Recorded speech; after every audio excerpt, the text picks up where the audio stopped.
தமிழ்நாட்டில் பெரிதும் போற்றப்படும் பண்டிகைகளில் ஒன்று பொங்கல் பண்டிகையாகும். இதனை தை திருநாள் என்று அழைக்கப்படுகிறது. பொங்கல் என்றதுமே அனைவரது நினைவிலும் சற்றென்று உதிப்பது கரும்புகள் தான். கரும்புகள் இல்லாமல் பொங்கல் பண்டிகையை நினைத்து கூட பார்க்க முடியாது. தித்திக்கும் கரும்புகள் போல் வாழ்க்கையும் இன்பமாக அமைய வேண்டும் என்ற காரணத்தினால் பொங்கல் பண்டிகைக்கு கரும்புகளை வைத்து நமது முன்னோர்கள் படைத்துள்ளனர்.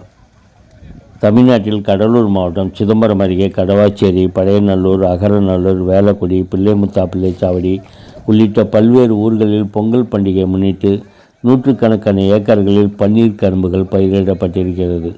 இப்பகுதியில் விளையும் கரும்புகள் நல்ல தரமாகவும் சுவையாகவும் இருப்பதால் பல்வேறு மாநிலங்கள் மற்றும் பல்வேறு ஊர்களிலிருந்து வியாபாரிகள் கரும்புகளை நேரடியாக வந்து கொள்முதல் செய்து லாரிகளில் எடுத்து செல்கின்றனர்.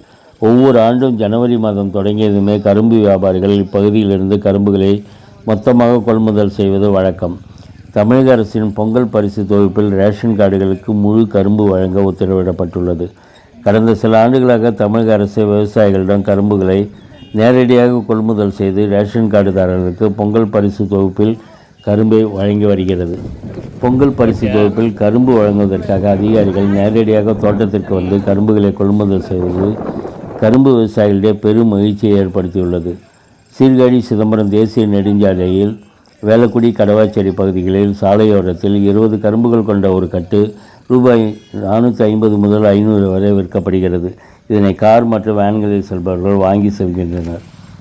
இந்த வீடியோ உங்களுக்கு பிடித்திருந்தால் லைக் மற்றும் ஷேர் பண்ணுங்கள், கமெண்ட் பண்ணுங்கள்.